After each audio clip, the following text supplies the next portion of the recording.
It was a beautiful spring day like any other, until... Just when you thought it was safe to sit down, the invasion begins. Dear God, get in the house!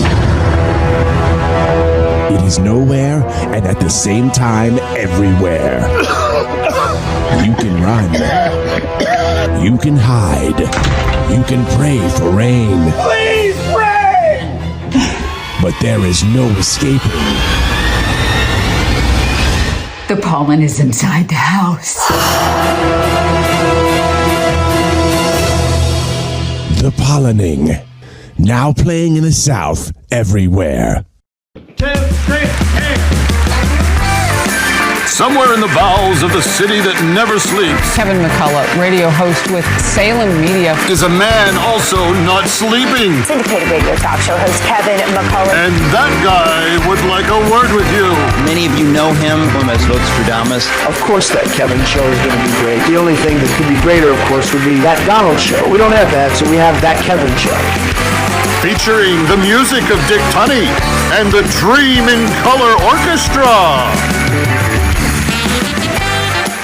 Straight ahead, Erika Donalds with a look at education. Rich Stearns and Tariff Mania. Melissa Giller will report live from the Reagan Library. John Aiello and the return of the thief on the cross, Dallas Jenkins, on the set of The Chosen. And an invitation from a classic, Amy Grant, back in the spotlight.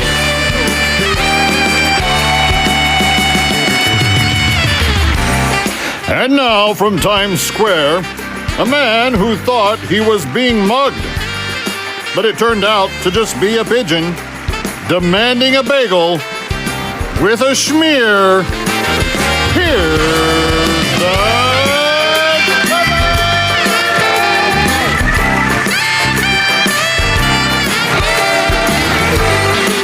There is zero question about it. You have to be aware of the pigeons, because now that the weather's getting nice, and by nice in New York City we mean, you know, it's April and now it's colder than it was in March a month ago. That kind of nice. But the bagels are coming out, and that means the pigeons are coming out. And pretty soon the pizza rats are going to be out, and then everybody's out, and then we're going to have to all coexist. I want bumper stickers for the back of the rat's heinies to say, hey, coexist, and then have like a human and a pigeon and a rat all just in one bumper sticker. I think that would be hilarious. Welcome to the weekend. What better way to start your weekend than to be here with us, Kevin McCullough, thanking you for joining us. And if you're on Salem News Channel, you get us a couple of times. If you're on BizTV, you get us a couple of times. If you're on radio, this is it. just cash in when you can. And if you miss any, go get the podcast at thatkevinshow.com. We are on all the major aggregators, and we're on all the social media. It's That Kevin Show everywhere. It's super easy to find me. Thank you for being here. It's interesting the days that we live in, because a week ago, going into the weekend, everybody was like, "Oh, Donald Trump's going to crash the economy. He's going to crash the world. All of the globe's going to hate us because he's put these tariffs on us." We go into the weekend this weekend, and 90% of the tariffs have come off. China, they're still pulling their stunts. But I have got a whole separate reason as to why they're never going to not try to tariff us, because the second they stop trying to impose punitive tariffs on the U.S., it's going to be the end of them from their own people. When the Chinese people understand that Xi Jinping is a gangster who's basically tried to keep them from having a good life, and he's co-opted the entire Chinese Communist Party because that's what it is. He's a mobster. Xi Jinping is a criminal.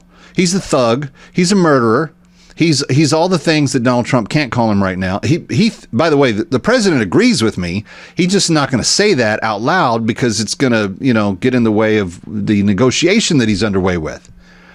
But you got to feel good when the president comes out this week and says, "Hey, 75 countries of the 90 that we put tariffs on, 75 of them have come crawling back and said, 'We're sorry, please. May we please renegotiate?'"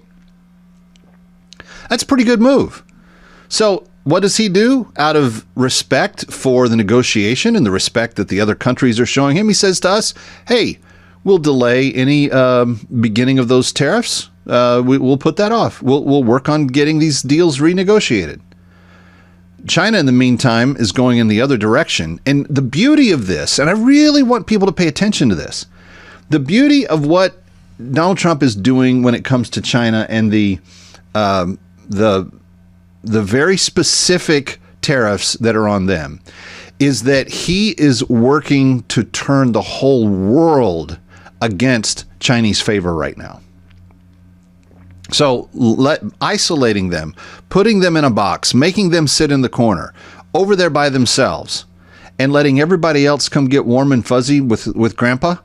Here, snuggle up on the couch, pull up the comfy blanket. Let's read a bedtime story together. You go sit in the garage. You're in the garage for now. That's what Trump's doing. The countries of the world, they're all his little grandkids, and they're all cuddling up around him, and they're going to read his bedtime story and have, spice cider, and it's going to be Christmas Eve. China is out in the frozen zone because they want to take advantage of the United States. They want our markets to be inundated with their cheap crap, and we're tired of it. First of all, it's terrible stuff. We don't like any of it. It wears out too fast. There's a reason why it's 50 cents to buy the t-shirt at Walmart, because it's horrible.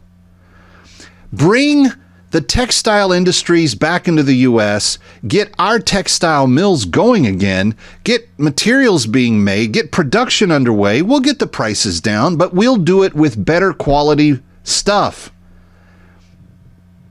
And so for all these people that are like, I just worry about the midterms. Forget the midterms. The midterms are an eternity from now. Get the situation fixed. I had a very good friend on Fox News last week, and she was like, well, I worry about the midterms because the midterms, and he's going to impact them. No, he's not. He's going to dictate the midterms because he's going to cripple China's will to cheat on us anymore. He's going to handicap them. He's going to chop them off at the knees and say, you're not going to do this.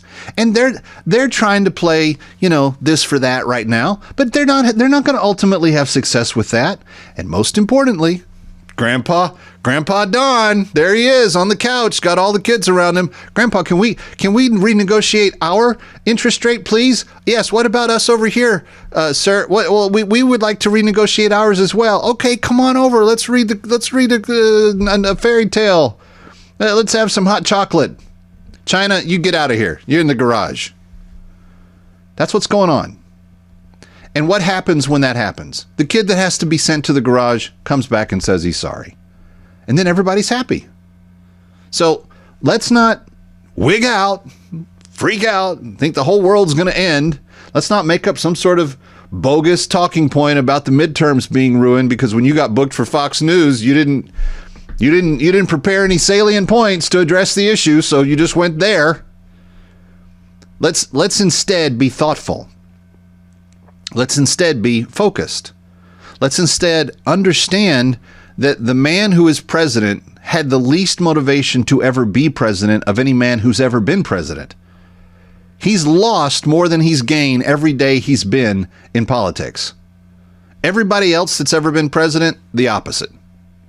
H.W., Clinton, G.W. Let me be clear. Obama, Joe Biden. They all got wealthier while in office. They all got wealthier while as president. Some of them less than more, some of them a great deal more. Obama and Clinton walked out wildly wealthier than they walked in with.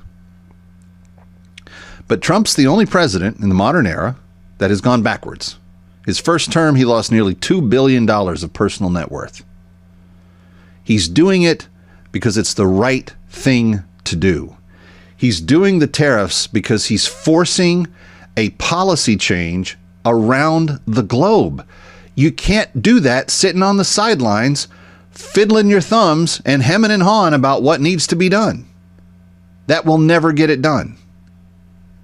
So anyway, it's just an ironic, the way we came into the weekend, this week, and the way we came into it last week. Everybody nervous as all get out. Now you got everybody wanting to sit on Grandpa Don's couch and read a bedtime story with him. Except for China, they're in the garage. You go sit in the garage. Put your sleeping bag in the garage tonight. Yeah, just to teach you a lesson. They'll be back. It'll all be good. Coming up, we're going to talk about what's good and what needs to be done to make it even better in the world of America First education. Erika McDonald's joins me. Erika Donalds joins me next. Forget it. I need more coffee. Kevin McCullough coming right back. Stay here.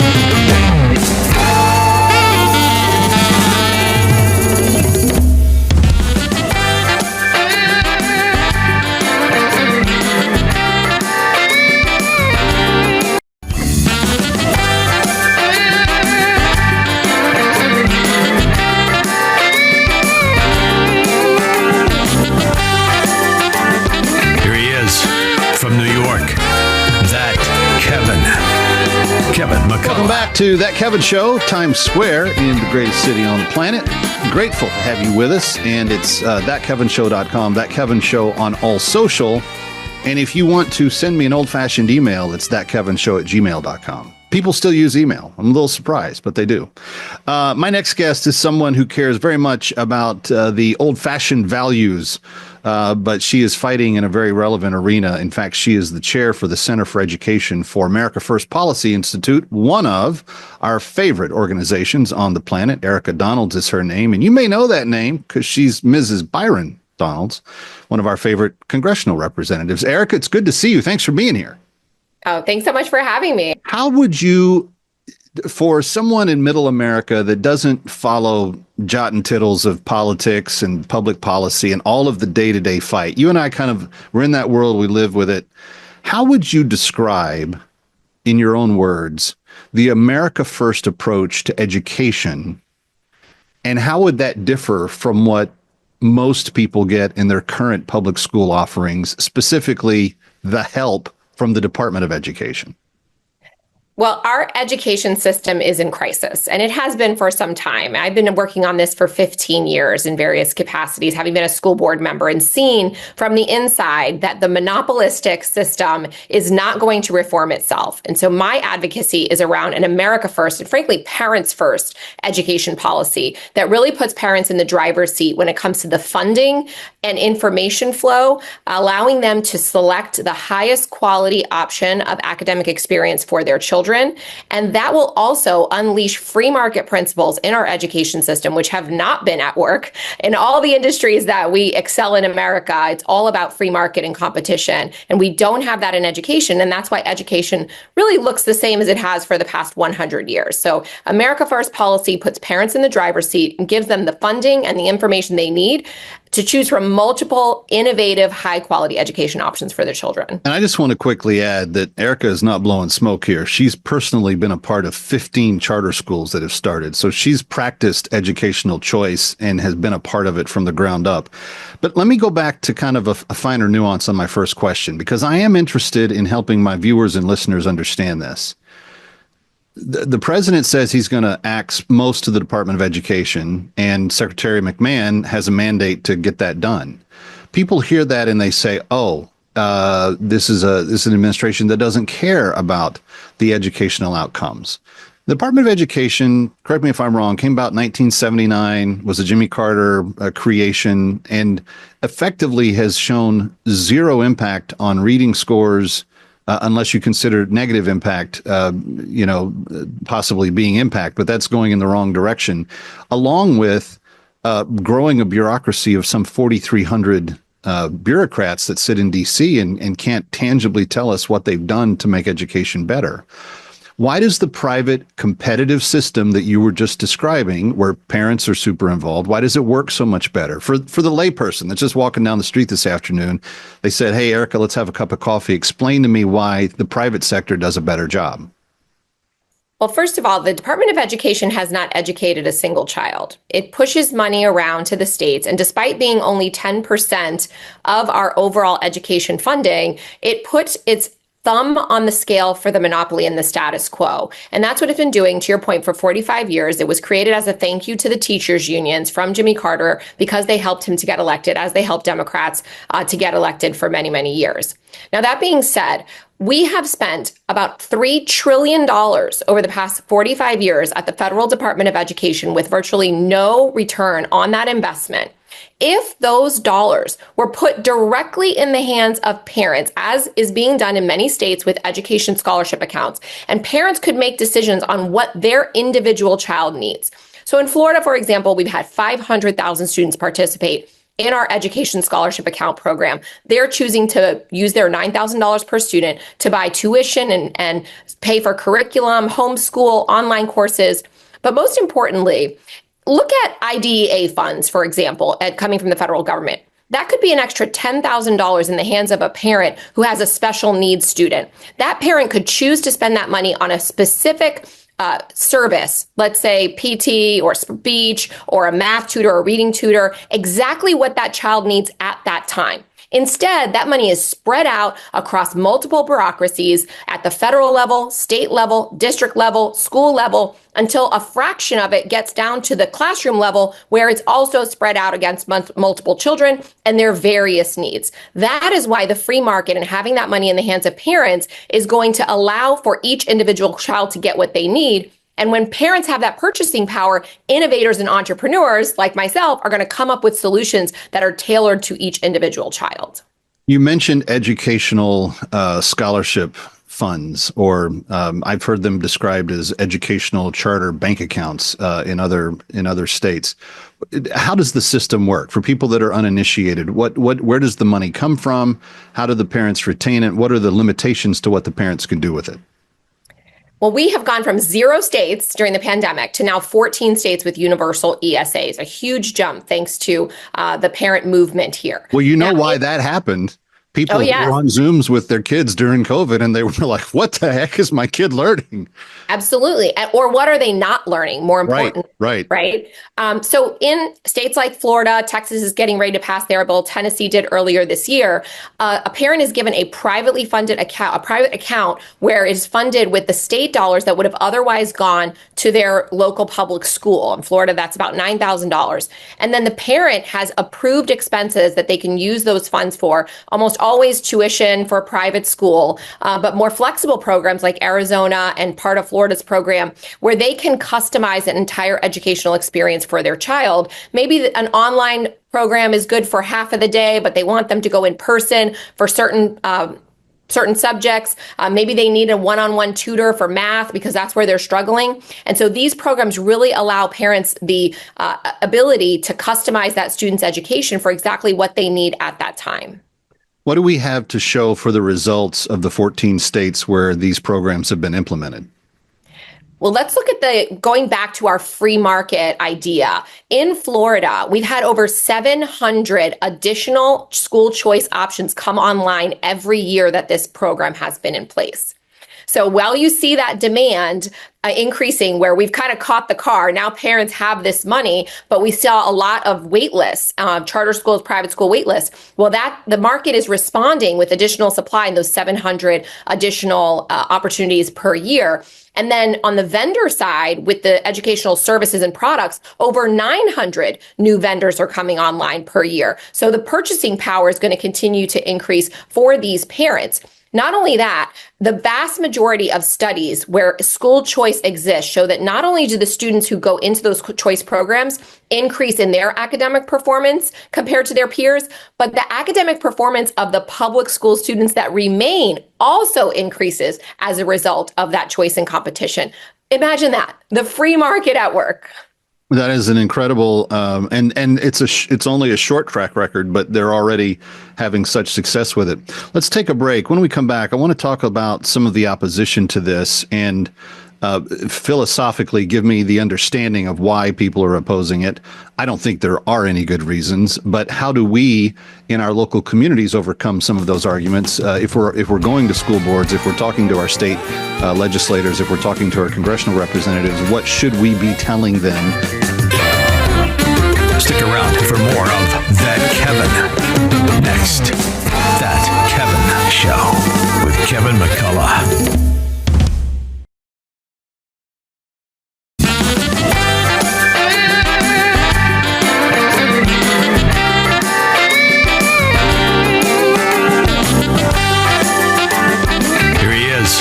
From New York, That Kevin Welcome McCullough. back. Kevin McCullough, glad to have you with us. It's That Kevin Show from Times Square. Erika Donalds is my guest. She's the chair for the Center for Education at the America First Policy Institute, one of my favorite places. And she's also a proud Floridian, proud mom. I just saw a picture of you and your beautiful boys online this week when I was getting ready to have you on the show. And you've been at education for you shouldn't tell people how long you've been at it, though, Erika, because nobody believes that, you've been doing this for as long as you said. I was like, she's been doing it 15 years. She's only 25 to start. So cut that out. Anyway, we're talking about educational options, and I will never forget. So I was raised in a variety of educational opportunities myself. I went to public school, didn't really thrive. Once I hit middle school, my parents pulled me out, sent me to a Christian school. The curriculum didn't really work, pulled me out of there. Homeschooled me for 4.5 years, went back into a private Christian school a couple of years before I graduated, and actually graduated with honors and did really well, went on to college and had a great time. I don't think that would have been my trajectory if they'd left me in the kind of broken public school situation. And we didn't have money, and it was hard. Everything they did cost so much, particularly the private schools that we did. And there was none of this. There was none of what you've been describing available for them. But I do want to say that when you get into discussions about education, and it's a weird topic politically than some of the other things, because if you talk to teachers, and public schools have really good teachers and they have really awful teachers, and they're kind of thrown together in some of the same blending machines at times, and they're just kind of all over. So I always try to make a distinction between the political motives of the union heads and a difference in them and the membership, because I think a lot of the teachers that go into the field are doing it for honorable reasons, and they care about kids and they want to see kids learn. But a lot of times the system is poised against them actually having success. So I engage a lot of people on these topics personally off the air. When I do, it's invariably that people say, well, you just don't care about the genuine welfare of either the student or the teacher if you're advocating for all these changes, because that means fewer resources for them to do their job effectively. How do we get around the appearance that there's a lack of compassion, and that actually we want to reward good teachers and we just want bad ones to either get better or leave the profession? But there's ways that we can go about this and keep our humanity with one another, no? Well, Kevin, 1 in 3 children can read proficiently right now in our country. 1 in 3. Keeping $1 trillion per kid. That's what we got right there. $1 trillion per kid. Keeping things the same is not compassionate. It is cruel. It is adding to our national crisis. I have 3 children. Imagine if only one of them could read proficiently. How angry I would be. That is America. And America should be very angry about what, frankly, teachers' unions have allowed to happen to our country. What our legislative leaders have allowed to happen in states where this is the norm, where we have allowed politicians and bureaucracy to overtake the needs of our students. We've spent enormous amounts of money on administrative roles and administrative bloat, and not on making sure kids can read. It's unacceptable. And so I just don't buy that any longer. If they were compassionate, they would ensure that every single student in our country had the freedom that comes with being able to read and be literate. So it's unacceptable, the status quo. Unfortunately, you're right. There are lots of teachers that want to do a good job, but we are not adequately preparing them, and we are not adequately rewarding the ones that are doing a good job. I think they're trapped in the union situation where they can't really have the freedom to even teach the way they would like to. And that is why school choice is so good for teachers. I talk about one of our pillars is going to be in the coming years at AFPI is educator freedom, not just education freedom, which is for students, but educator freedom, which frees our educators to also choose from multiple options of ways that they want to exercise their craft, because they're also stuck in the monopoly. To your point, when I was a school board member, I asked how much of a teacher's day is scripted versus non-scripted. And it was over 90% of the words the teacher said were coming from a script. Now, how can you enjoy that? And frankly, how can you hold a teacher accountable for the results if they're not even allowed to say what they want to say in order to teach the class effectively? So teachers also need a revolution in this country, and I'm committed to allowing school choice to put the power in the hands of teachers to be able to start their own schools, chart their own path, teach the classes that they can teach well, and do so in a way that they can be rewarded for doing an excellent job. Well, we have to have clear-headed, common sense, plain-speaking people pushing this in every state. And friends, I really do think that you need to contact your congressman, contact your state educational authorities, and just push for educational choice, educational options, the savings accounts, everything that you can think of that you've heard about in just the last few minutes. Erika Donalds, thank you for all that you're doing. Stick around for more of That Kevin. Next, That Kevin Show with Kevin McCullough.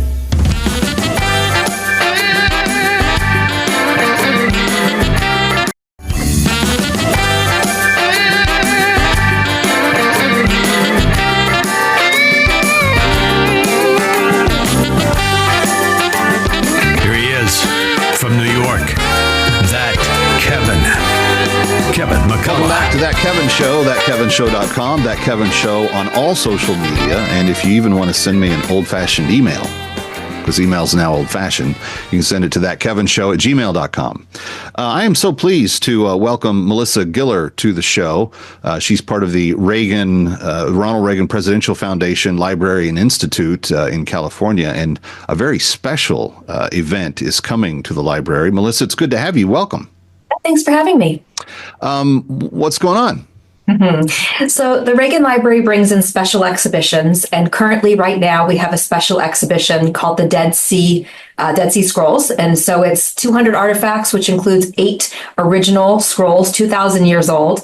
But from April 11th through April 24th, we are adding a very special scroll, one that's never been in California before. And it's the oldest known scroll that has the 10 Commandments on it. It has a category library title called 4Q57, but it's called the Isaiah Scroll. What is special about this particular scroll? So to be clear, the Isaiah Scroll is very special because the Isaiah Scroll is one of the only scrolls that actually talks about that a Messiah will come. So that's specifically the Isaiah Scroll. The 10 Commandments Scroll comes from Deuteronomy and actually contains the actual 10 Commandments on them.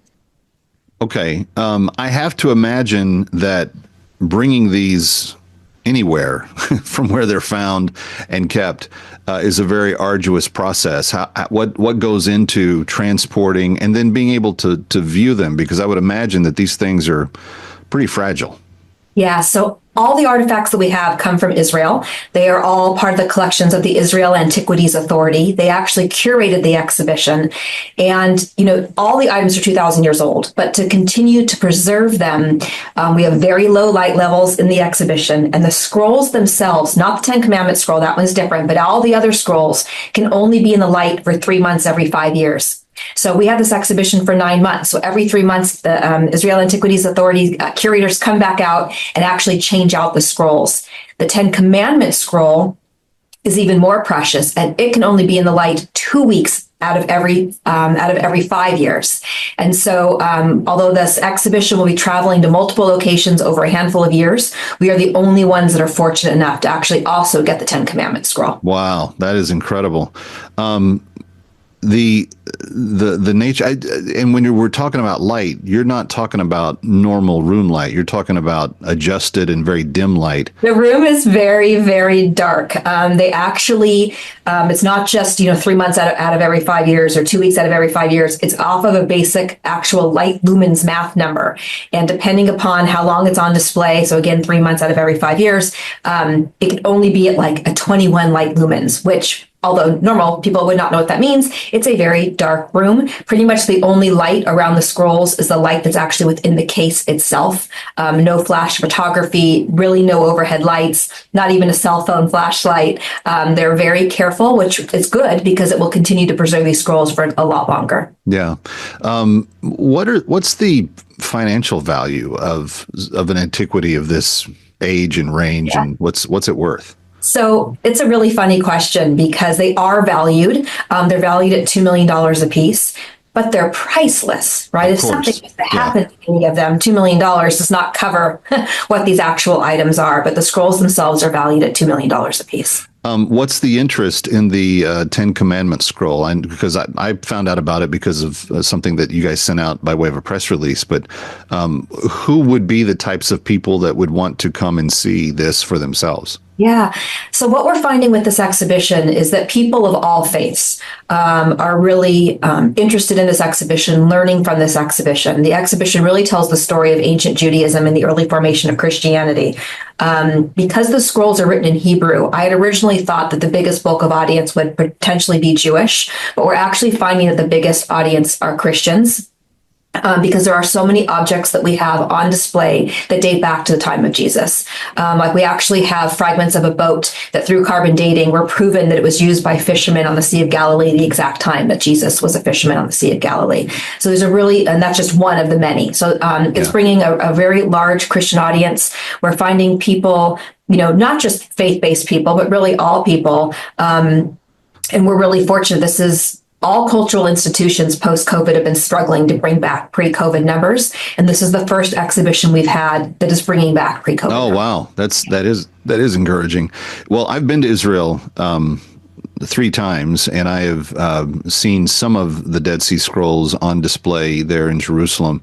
But it's got to be an amazing thing, and for people that can't get there, to see even a piece of a fisherman's boat that would have been from that same age. I mean, this is very, very rare stuff. Although I will say the interesting thing about Israel is that no matter where you stand, you're on layer of history upon layer of history upon layer of history, like literally from your feet to the core of the middle of the earth. It's all historical.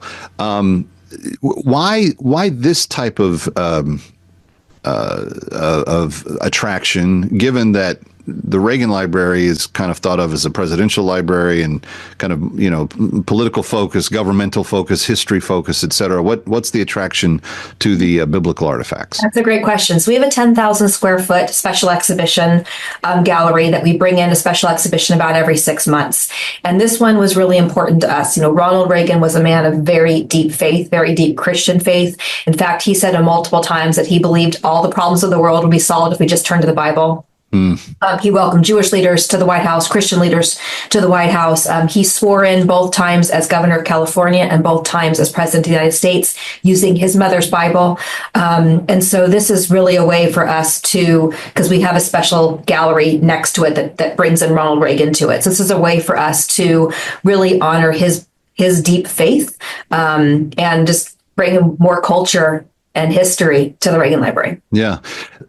If people aren't in Southern California, is there an online version of this? Is there something that they can find out more about? And for people that are in the region, how do they come and see it?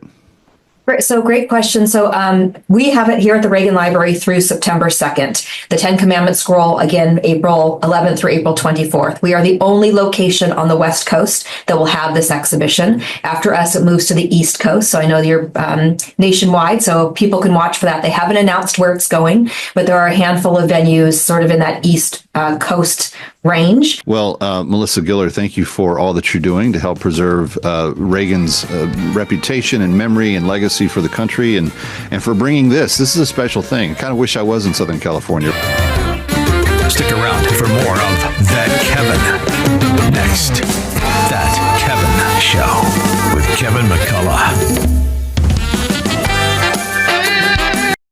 Elizabeth, we are facing another constitutional crisis. Donald Trump's trying to deport the Venezuelans. That's right, Maxine. Tren de Aragua has as much a right to be here as anyone else. It's not their fault the only job experience they have is murders and trafficking. That's right, Maxine. It's a great injustice, Chuck. I just wish there was a way to stop the racist deportations. Maybe we can call Alexandria Ocasio-Cortez. That's a great idea, Maxine. She'll know what to do. Hello? Alexandria, it's Elizabeth. We're trying to stop Trump from deporting Venezuelans. I see. I sympathize with those gang members, Elizabeth. I remember one year my family hosted one for Christmas. Carlos surprised me with a head in a box. It was the most thoughtful gift I've ever received. I heard a rumor of a no-nonsense judge that could help you. Really? Who is it? Judge Judy. I just saw an episode where she blocked a man from getting out of child support. She could easily stop these racist deportations. Chuck and Elizabeth, you want to make it so Donald can't deport Venezuelan gangs, is that right? Well, as you know, I'm 1/1000th Cherokee. I'm also 1/1000th Venezuelan. My parents even owned a little Venezuelan child who they raised to be a very creative butcher. For Thanksgiving, he would serve us all a turkey with a tongue pulled through its neck. That's why we can't deport these people. Who knows what other charming traditions we'd miss out on. Exactly. Donald Trump has no right to say Tren de Aragua are bad people. And if that's not convincing enough, we'll pay you $20,000. Well, that makes sense to me. As a no-nonsense TV judge, I have just as much power as the president. I will block the deportations. 2, 3, and... Somewhere in the bowels of the city that never sleeps Kevin McCullough, radio host with Salem Media, is a man also not sleeping. Syndicated radio talk show host Kevin McCullough. And that guy would like a word with you. Many of you know him from his Nostradamus. Of course that Kevin show is going to be great. The only thing that could be greater, of course, would be that Donald show. We don't have that, so we have that Kevin show. Featuring the music of Dick Tunney and the Dream in Color Orchestra.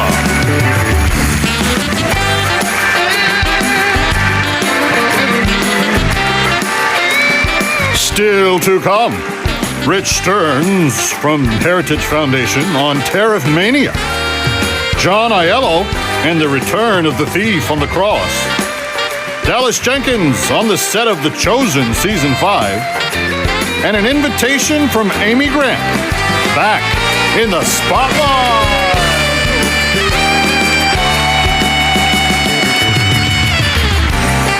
And now, a man who'd truly like to catch a certain thief. That's the thief who keeps stealing all his time.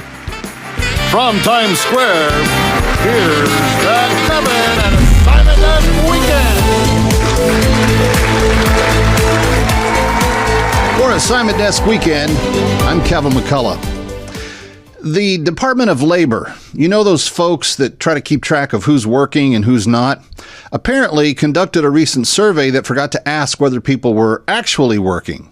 According to the report, 1 in 3 people receiving unemployment benefits answered no when asked if they had filed a claim, which either means ghosts are filing for benefits now, or the system is being run by the same people who designed the Obamacare website. Honestly, we've got more ghosts collecting checks than Ghostbusters 3 had in ticket sales. Next up, the Department of Justice. Remember, they're the ones in charge of justice. That's how it works. They're asking a judge to dismiss charges against an MS-13 leader because, get this, he's already being deported. Translation, we're not prosecuting the guy responsible for gang violence because we gave him a free flight home. I mean, nothing says tough on crime like a gang boss escape with frequent flyer miles. Meanwhile, in Moscow, a Russian-American ballerina was finally released after a year in prison for being wrongfully detained. The Biden administration celebrated, of course, because we've now set the bar for success at "didn't die in a gulag on my watch." Our foreign policy is starting to look like a very long episode of Locked Up Abroad. At least it was until Trump came to town, but with more hashtags and fewer happy endings. Speaking of foreign relations, a China expert says Xi Jinping won't budge on tariffs, especially not for Trump.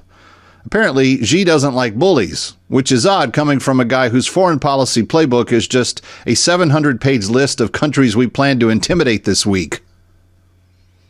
But sure, Xi draws the line at mean tweets. That's where his moral compass kicks in. Over at NBC, the network is quietly settling a defamation case against a Georgia doctor after calling the doctor a uterus collector. Now, I'm no lawyer, but when your primetime programming starts sounding like a Dexter spinoff, maybe it's time to reassess your editorial standards there, Rachel Maddow. Or at least have someone on staff who can distinguish between OBGYNs and organ thieves. Or even women. And finally, Meghan Markle, Duchess of Delusion, and now CEO of $100 Scented Lemons, is being accused of ignoring the economic plight of normal people. Her new brand promotes things like joyful indulgence, while the rest of America is trying to decide between gas and groceries. Experts are calling her out of touch, but I think she's just auditioning for a role of Real Housewives of Montecito. For Assignment Desk Weekend, I'm Kevin McCullough. My name is Juan Domingo Sanchez Miguel de Carmen La Cruz, Jr. Like so many others, I came to this country with nothing but the clothes on my back and a dream. A dream that I could come here and commit many, many crimes. But the Trump administration deported me, and now my dreams of killing many people and committing much crime have been shattered.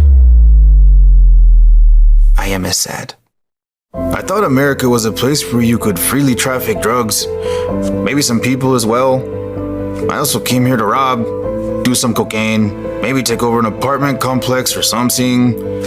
I also want to do non-crime things, like see a Chuck E. Cheese, go to a Doyers game, but mostly all the crime stuff. I know I'm being deported thanks to President Trump.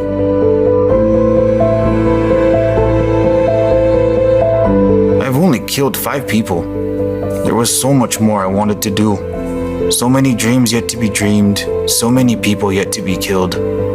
But Joe Biden flew me into this country, promising me a better life of many enjoyable acts of lawlessness. But now, Trump is flying me back to my home country, and I can still commit crimes there, but it's not as much opportunity and not as much free stuff. It is true, since being in this country, I've killed 7 people, but I was promised that I was in a sanctuary city, safe from laws and from being arrested, and from being forced to stop all my murder and murder-associated activities. It was a promise to me that was broken, and now I feel, como se dice, betrayed. Now I feel betrayed. I may not be a citizen, or have the right documentation, or be the kind of guy who doesn't murder people, but I am a person too. A person who just wants a chance to live the American dream and kill people. I am scared of returning to a country that enforces their laws and stops me from murdering people. Please, Mr. President, have mercy and do not punish me because I've killed 11 people. Wait, 11 people? I just want to thank President Biden for bringing me into this country. I did what I could for you, Mr. Biden, and I voted for you many, many times. It was the temple that was the scene of my very first theft. I did it and it felt good. When a thief gets sloppy, a thief gets caught.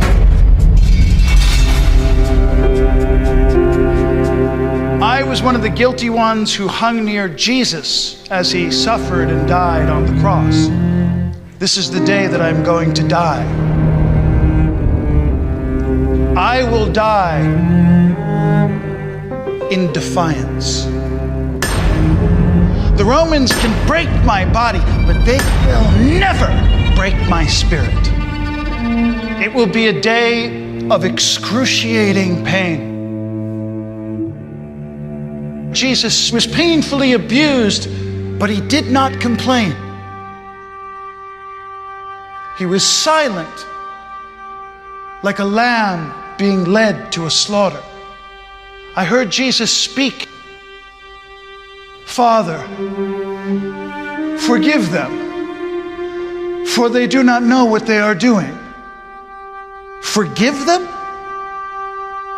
I wanted to kill them. Jesus, in this moment, is taking on the sins of every person who will simply just put their trust in him. This is why he was pierced. This is why he was crushed.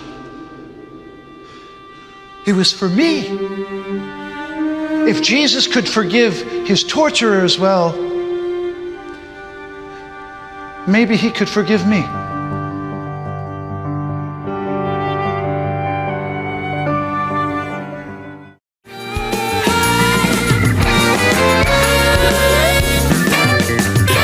Ready or not, we'll be right back. That Kevin.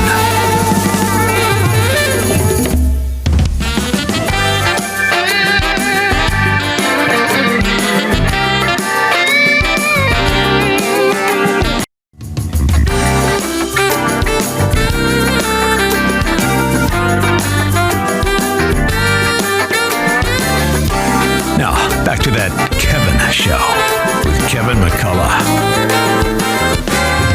Welcome back to That Kevin Show, thatkevinshow.com, That Kevin Show on all social media. If you want to send me an email, it's thatkevinshow@gmail.com. Rich Stern is back with us from the Heritage Foundation, always talking things related to economics. And Rich, I don't know about you, even my center-right friends, I've been surprised to see them appear on Fox News and other places and to be talking about the damage that the tariffs are doing. What do you think, Alicia? Yes. Is this part, we know Trump is a big negotiator. Is this part of one big negotiation? You know, when it came to Mexico and Canada, I thought so. But then with this liberation announcement yesterday, I did get a little worried. And I think that you have a lot of free market conservatives like me that are pretty concerned. And we're seeing that happen on Wall Street. And I think if you look at the data and you look at the numbers, there's lots of confusing numbers involved. There's jobs numbers and inflation numbers and tariff numbers and deficit numbers.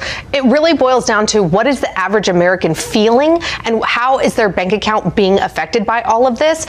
And that's going to take some time to tell. And I understand that President Trump is a lame duck now, and I love how he's gone in, you know, guns a-blazing to get stuff done. But he does need to consider the conservative movement and how this is going to affect the Republican Party in the midterm. Yeah. Some of them even write me and say, Kev, are you actually in favor of all of this?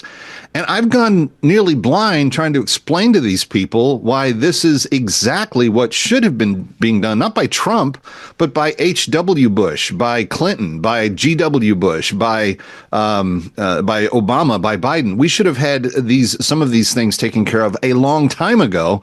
And it's because no one did and looked the other way and said, okay, you countries come on in and take advantage of us. We should never have been in this place. What do you say? Oh, I think absolutely. Look, we all know there's been decades and decades of trade abuses. I mean, the list goes on and on. Countries that used forced labor, that manipulate their currencies, that steal our patents and IB, all to your point of taking advantage of American workers and families. And so, yes, we're finally looking at a U.S. president who has an America First trade agenda, who is using tariffs as a tool of statecraft to negotiate these wins. But it goes beyond trade. Of course, it's also about dealing with fentanyl and terrorists coming over the borders. I mean, just to name a handful of these things, as you pointed out, have been neglected by president after president. Well, and I think it's as big a scandal that the presidents have looked the other way as to anything else. But let's talk about China in particular, because this is the one that I think personally is going to be the most kind of irretractable. And I think there's a lot more going on when we're talking about tariffs against China than just what meets the eye. You already mentioned the fentanyl and some of the other problems. But I also think that there's no way that the CCP can stay in power and ever let American products come into the Chinese marketplace. And not that we've necessarily needed that. They're a poor economy. They have little money. They have a lot of people, so they kind of make up for what they lack in wealth. They kind of make up for in volume. But they've been stealing, to your point, our intellectual property. They've been making cheaper products that fall apart quicker, and their people have been inundated with, for lack of a better term, horrible things, just cheap crap. And if we lowered all trade barriers and we went 0 for 0, and all of a sudden you had authentic American products hitting Chinese streets, I think there would be a revolt saying, why haven't we had access to this stuff before now? Like, in other words, they've been ripping their own people off in terms of the quality of lives that they could live. Oh, absolutely. But that's communism in a nutshell, ripping off your own people, right, at the expense of the elites. And I think you're right. They're going to do everything they can to try to keep us out of there. But, I think the other thing that's important to recognize about this is, as much as I would love to be able to extend these freedoms to people behind that Iron Curtain under the Chinese Communist Party's rule, what's important first and most foremost is that we need to protect Americans from them, that we need to make sure that Americans and that people within our allied and trade partner countries are also protected from the influence of the Chinese Communist Party. Part of what we're talking about here is that Trump is trying to get all of these countries to match our tariffs against China, to box China out of the global economy. And maybe if we can do that, maybe we can put that pressure back on them. But first things first, we need to get rid of that Chinese influence, not just in the U.S., but across all of the countries that we partner with. Well, and I think that starting with tariffing people that are supposedly our friends and just getting them to the table, the number that I'm seeing as of the minute we're having this conversation is some 70 nations of the 90 that he instituted special tariffs on are already coming to the table saying, can we renegotiate, please? How soon can we even accomplish that? Oh, it's amazing, I think, how fast this can work. Trump is the negotiator in chief, as I like to say. And I think that's exactly what's going on. There are dozens and dozens of countries who are already contacting the White House, as you talked about, in good faith efforts to get rid of their trade barriers. I think you're going to see deals announced before Friday, to be perfectly honest. Well, at that point in time, it's going to be interesting because it will have only been about a week that they will have been in effect. And, we've seen glimpses of this. I mean, I think Colombia thought that they were going to pull something with the coffee and so forth. And that lasted about 95 minutes, I think, in total.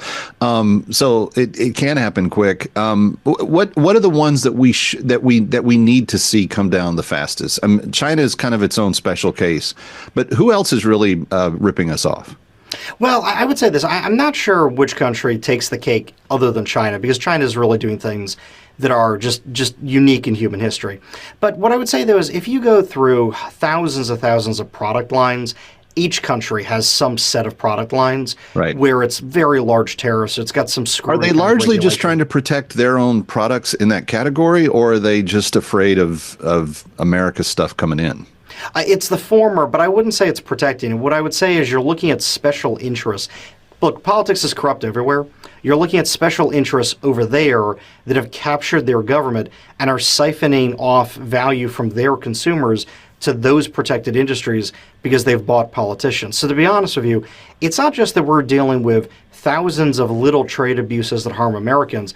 We're breaking up special interest cabals across the globe. This is a good thing for their countries as well as for us. It takes a man of incredible cojones to do this. I mean, it's just, Trump really is taking on the world here. And if those are organized, run by organized crime, he's making a lot of people unhappy, not just people in capitals of state. The idea that the European Union has already said, at least from the European Union's perspective, and that doesn't preclude any of the individual members with what they're doing, but the fact that they've come and said, we're ready to drop 0 for 0, is that a positive sign for how the rest of Europe's going to go? Oh, absolutely. I think it's a positive sign, not just for the rest of Europe, but for the entire globe, except for China, of course, as we were talking about. I think one of the oldest things in government, politics, is this idea of concentrated benefits and diffused costs. There are these special interests that like doing that because everybody else takes a slight haircut, but they just reap in benefits.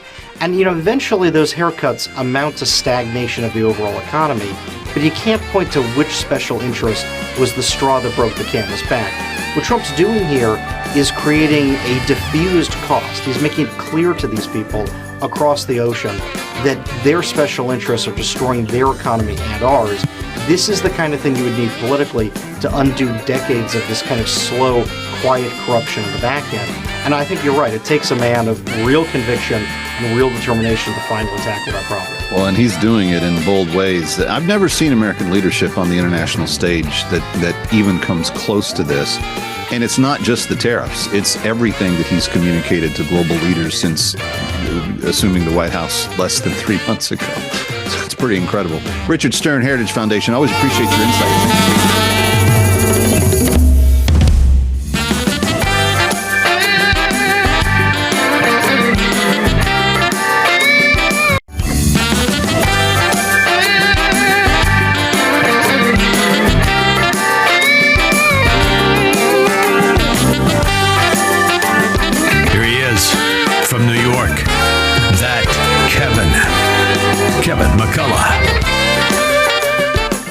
Welcome back to That Kevin Show, thatkevinshow.com, That Kevin Show on all social media. If you want to send me a good old-fashioned email, email's old-fashioned now, thatkevinshow@gmail.com. A number of years ago, more than a decade now, I had the extreme honor of being part of a process and a project that took on many different layers of forms. There was an audio production, there was a live studio production that was eventually turned into something that was captured on film. And it was, I said it at the time that we were producing it. I say it now at the time that I'm talking about it today. It has been one of the most meaningful projects I've ever given time to. And I am so honored to have a friendship and a relationship with a group called Open the Bible. This is a ministry that is operated by Colin S. Smith and is totally focused on trying to get people to be interested in the biblical text. And you may know now that on the first hour of my show in New York, we asked the big question: how do we live? How do we live in a culture where the people of the culture hate the God of the Bible, they despise the text of the Bible, and they look at you and me, if we say we believe in them, as someone who just, is not quite right? How do we live in that context? This isn't the first culture that's lived in that, by the way. A lot of major cultures, from Babylon to the current day, through the Roman era, through the different dictators that came to world history, they all opposed God in a vehement and vicious way. And it's not any less relevant today. So how do we do that? Well, one of the ways that I've always found I can start this story, start this discussion with people, is to talk about the ubiquitous character of the thief on the cross. This is a person that is very intriguing to a lot of people on a lot of levels. And here to discuss is John Aiello, who runs the ministry Open the Bible. And you can find them online at openthebible.org. John, I can't believe it's been, 11, 12 years now since we sat down to talk about getting that audiobook produced. And from the music that was produced for it, to the reading of Stephen Baldwin, the actor, to the airing of it on hundreds of radio stations, and now the video version, which is a different script, but it's the same story nucleus in millions of screens that have gone out as well. This has really touched people. And I think part of it is the fact that this character is ubiquitous. We all know exactly who the thief on the cross is, but why is his story so impactful?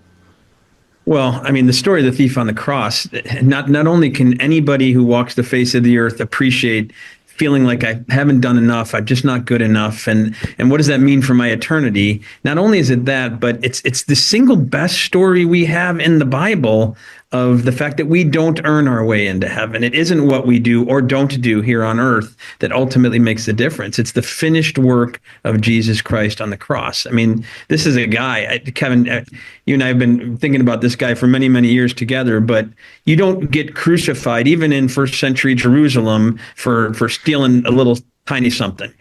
Violent criminal is probably the way he could have been described in Scripture. So this is not someone who did the right things. This is not someone who, on his merits, would. In modern standards, he's an MS-13 member or a Tren de Agua. There you go, Tren de Agua. There you go. Exactly. That's the type of individual we're talking about here, and yet somehow, through the midst of all of that, the fear of God entered into this man, and that ultimately led him down a path, which is, if you're familiar with the story in Luke 23. Simple words that you've described so eloquently in some of your writing, remember me, Jesus, when you come into your kingdom, and that changed his eternity. And so it's ubiquitous in terms of we all feel a little bit like this thief. Maybe we're not MS-13, but I know for one, I'm a believer, and I haven't lived a day that would be worthy of Jesus Christ or the Heavenly Father. And so I need to hear this story every day. But it's also such a great story to give to people who maybe haven't put their faith in Christ yet. Like, come on, it's never too late. But at the same time, you don't know when it might be too late. And so I just love this story. It's incredibly powerful to preach to ourselves every day, but to share with others, it's even more so. This came from a sermon originally that Pastor Colin preached. Then he turned it into a short book, a novella, not a novella. It's a true story, but a short book, a very short book. And eventually now it's been translated into an audio dramatized special that airs on radio. And by the way, I'll be re-airing that, friends. If you're listening, we'll be airing that on radio on Monday, Thursday, and Good Friday. Here we will also be televising the video version of it on my weekend version of That Kevin Show on Salem News Channel and BizTV and a variety of over-the-air stations across the country as well. A wonderful partnership with the Gospel Coalition International. We've got folks all around the world who've translated this film into, as you said, 25 different languages, dubbed it or subtitled it, and have developed local promotion plans. There will be, praise the Lord, 75% of the people that walk the face of the earth will be able to watch this film in their native tongue this Easter season. Wow. Stick around for more of That Kevin. Next, That Kevin Show with Kevin McCullough.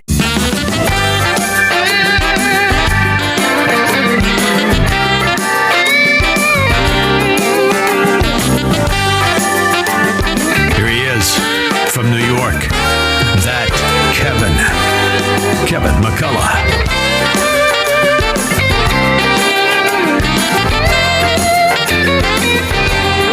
Well, for the second time in as many weeks, a brand new film by the group called The Chosen finished in the top 3 for the weekend last weekend. It was part 2 of season 5. In fact, The Chosen was the only movie franchise to have 2 films in the top 10, as part 1 finished at number 7 last weekend. And this weekend, part 3 is released. I went back to Dallas and sat down with the director of this TV hit, Dallas Jenkins, on This Week with The Chosen. You've spoken before about the weight and responsibility in portraying Jesus and the disciples. It's a serious thing. With season 5 tackling some of the most intense biblical moments yet, have there been any scenes this year that challenged your faith or walk or anything that you discovered new? Well, I would say that I wouldn't say that a scene has challenged my faith. It's more like it's sometimes challenged my abilities to make sure that I'm capturing not only spiritual truth, but also human truth, right? I mean, I think the thing that The Chosen does that is what allows people to experience the spiritual truths is that they can believe and relate to the humanity of it. When you believe it's real, when you believe that this is an accurate depiction of human beings, then you go, okay, well, if it's true for them 2,000 years ago, then it can be true for me now. So the challenge of depicting the Last Supper, the challenge of depicting the turning of the tables in the temple, the triumphal entry, the betrayal of Judas, moments that we've seen in stained glass windows and paintings, moments that we know because they're so iconic. How do we personalize them? How do we make sure that we don't just watch it voyeuristically, meaning, oh, that's really cool, or this is a fun TV show to watch. This is a great production value for a big iconic moment, but to also understand the human reality of it and to connect yourself to the story and to the people involved is challenging for sure. As you were going through researching this season, what the show is known for is the authenticity and the historical accuracy, and you work really hard bringing in a lot of perspectives to the table to make sure that that's all done. Right. Any research that you ran across that maybe deepened your understanding of Jesus' ministry this year? Well, I would say that when you are fully diving into the Passover. So the whole week was Passover week, but then there's the Passover meal, there's what's happening in the temple, all of these things. As a Gentile, as a 2025, evangelical American, it can be easy to distance yourself from, because of ignorance or because of a lack of connection to the religion of it, distance yourself from the meaning and context, culturally and historically, of what would have been taking place during this week. And so we actually celebrated a Last Supper not a Last Supper, but a Passover meal together with Rabbi Jason Sobel, who's one of our consultants on the project. And when you understand what they're honoring and the connective tissue between Moses, the Exodus, the Passover, and what Jesus is going through as the new Moses, as the greater than Moses, it definitely deepens your faith. And I think that there are going to be believers who watch this season and who go, oh, wow, it's even richer and better than I even anticipated. The opening episode, there's a long entry into the story, starting with the flashback from the supper to 4 days previous. But it sets such an emotional tone for where you head. I haven't seen the whole season. Right. Are we going to be as full of tears and being touched as the other seasons have been? For you personally, when you look back on it, does it get to the heart and the core as good as the other stuff does? Well, I think so. And I think part of the reason why I think season 5 is going to be so emotional for people is even though there's not a miracle, right? Jesus doesn't his last miracle was Lazarus, of course, until the resurrection. And so sometimes you think, well, there's no more healings, there's no more miracles. Those are the really emotional things. But I think what people are experiencing already is that we kind of give you a bit of a fire hose right off the bat of emotion. And I think the reason is because there's a bit of a surprise. Like, okay, I knew the Last Supper was meaningful. I knew that it had immense spiritual truth, but I didn't remember that it would be so emotional because I know the people involved. And when Jesus is saying to his friends and his students and his closest followers, I won't be with you much longer.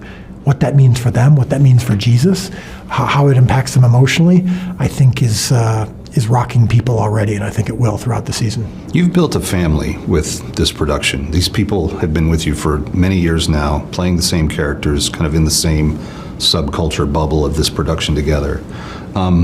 What is that like for the people on the outside? For the people on the outside? Right, for like people that aren't in that bubble. What is it like to be part of that? Well, yeah, I think when people come to our set, whether they're new actors or new crew members or just visitors, they always say the same thing, which is, wow, this really feels special, it feels unique, but they also don't feel unwelcome. We are telling a story about a man who had a message for the entire world, and so we want to live that out too. And so, yes, we've created a bit of a family, but I wouldn't, and it's maybe an artistic bubble sometimes in the sense that we try to treat those moments of filming very sacred, in the sense that we don't want to be thinking about the millions of people who are going to be watching, or the criticism we might face, or the praise we might face, or anything else. No distractions, but we're also not insulated in the sense that we can't welcome in new cast members, new crew members, visitors. I mean, we recognize that this is actually a family of 100 million people at least, and we don't have a job if it's not for the people who are donating. This is a very, very viewer-connected show, probably more than any in history, and so we recognize that we're part of a larger whole. Dallas Jenkins, it's always a pleasure. Yeah, thank you. Listen carefully, because I'm going to tell you what is about to happen.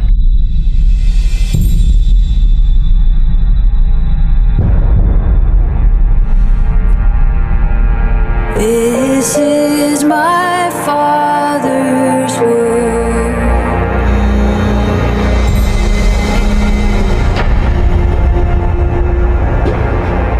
Oh, let me never forget that though the wrong seems off so strong,